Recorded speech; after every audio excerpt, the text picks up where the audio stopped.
知道吗？在地球的最南端有一堵高60米、长5000公里的绝境长城，它就像一个巨大的白色封条，死死地把南极大陆给封住了。你可能以为我在讲权力的游戏，或者是什么地平说阴谋论吗？但我告诉你，这堵墙不仅真实存在，而且它正在以一种恐怖的速度，每年200米向海洋崩塌。更诡异的是，1959年，全球12个强国突然联手签了个条约，禁止任何人去那儿搞军事。你以为是为了环保？不，真正的恐惧往往藏在冰面之下。科学家发现，这堵墙下面根本不是实心的，而是一个比珠穆朗玛峰还要深的无底深渊。今天我就带你扒一扒这堵困住了南极几千万年的冰墙，到底在保护什么，又在囚禁什么。咱们先穿越回1841年，那一年英国探险家罗斯开着帆船第一次闯进了这片禁区。当他的船头穿过迷雾，所有人倒吸一口凉气，眼前不是陆地，而是一堵垂直耸立根本看不到头的白色城墙。在极昼那刺眼的白光下，它就像是上帝亲手设下的结界，上面写着人类止步。罗斯当时就在日记里写，这是一道无法逾越的屏障。但他不知道的是，这堵墙其实是个悬空的怪物，它像一条巨大的冰蛇悬浮在深达几百米的海水上，完全靠自身的重量硬撑着。你站在那儿，每隔几分钟就能听到一声巨响，那是楼房大小的冰块砸进海里的声音，激起的浪能直接把游轮掀翻。这堵墙是真正的死亡分割线。1912年，著名的斯科特探险队想征服它，咱们都知道他们输给了阿蒙森，最后死在了回程路上，但很少有人知道他们经历了什么。队员威尔逊的日记里记录了一段让人窒息的画面，当他们费尽千辛万苦爬上冰墙顶部，以为会是一马平川的冰原，结果眼前是一张巨大的蜘蛛网，那是无数条深不见底的裂缝，宽几米到几十米不等。返程的时候，一个队员掉下去了，上面的人拼命放绳子救人，绳子放了几百米，却发现根本探不到底，那种绝望感你能想象吗？绳子那头是空的，下面是通往地心的黑洞，最后5个人一个都没回来。那么这堵墙下面到底藏着什么？2017年，美国科学家搞了个大动作，他们拿了个特制的钻头，在冰架上打了个700米深的洞。当钻头突破最后一层冰，摄像头传回的画面让所有专家都傻了，下面居然是空的。那是一个巨大的地下空腔，像一个被封印的内海，面积比整个四川省还大。更离谱的是，这片几万年没见过光的死寂海域里居然有活物，细菌、浮游生物在零下2度的黑暗里活得好好的，这直接颠覆了咱们对生命的认知。但这还不是最吓人的。2023年，声纳探测又发现了一个更恐怖的秘密：冰下河流。这些河在冰层下面疯狂流窜，流速比长江还快，而且水温高达4度。这是什么概念？这就相当于有一把热刀正在从内部切割这块巨大的黄油，再加上下面可能还藏着火山群。如果这些火山一喷发，这堵冰墙会在几天内像饼干一样碎掉，到时候释放出来的冰量能让全球海平面瞬间拔高3米。这事儿可不是几百年后的科幻，这是正在发生的现实。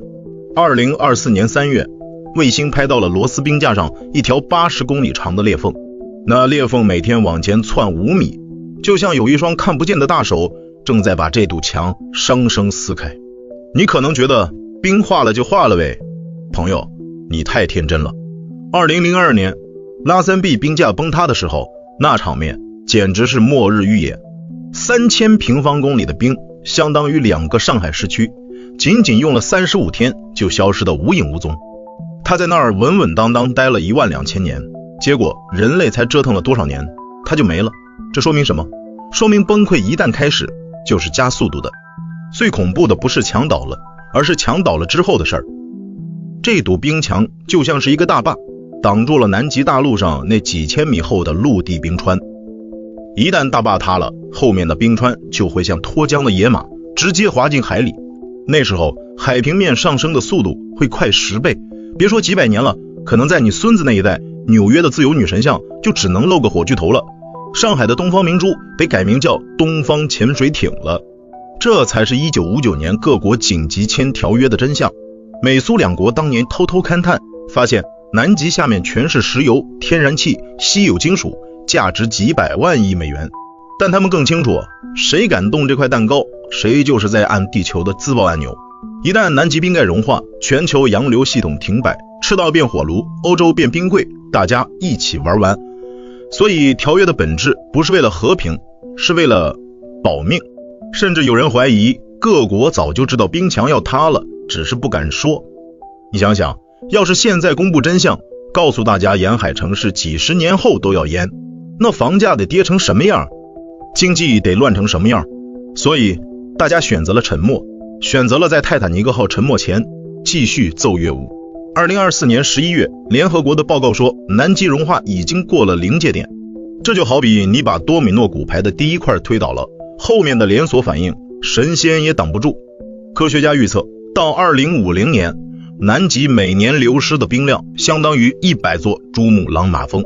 到2100年，全球10%的人口，也就是8亿人，得卷铺盖搬家。最讽刺的是什么？人类花了200年才敢靠近这堵墙，却只用了50年工业革命就把它推向了死刑。我们排放的二氧化碳让气温上升了 1.2 度。你看这数字挺小是吧？但对南极来说，这就像是发高烧。现在南极夏天的平均气温已经从零下20度升到了零下15度，2023年甚至测到了零上 18.3 度的高温。在这个温度下，冰墙表面全是溶水河，这些水渗进裂缝，像蝎子一样把冰层撑开，这就是在加速自杀。所以回到开头那个问题，这堵冰墙到底在保护什么，又在囚禁什么？答案很扎心，它保护的是我们脚下这片干燥的陆地，是我们人类赖以生存的文明摇篮，而它囚禁的是那一头名为洪水的猛兽。几千万年来，它就像一个沉默的守夜人，孤零零地站在世界的尽头，替人类挡住了最可怕的灭顶之灾。但现在这个守夜人累了，他正在倒下，而且是被我们亲手推倒的。历史总是惊人的相似。6500万年前，恐龙以为自己是地球的主人，直到一颗小行星教他们做人。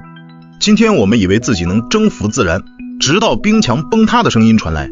也许几百年后，当南极冰墙彻底消失，当海水漫过我们的摩天大楼，下一个文明挖掘出我们的遗迹时，也许会像我们看恐龙化石一样，疑惑地问，这些生物明明已经预见了未来，为什么还要加速走向毁灭？而答案就写在那道正在崩塌的白色长城里。如果你也为地球的命运感到担忧，点个赞，在评论区留下你对未来的看法。关注我，带你听懂这个世界最后的警告。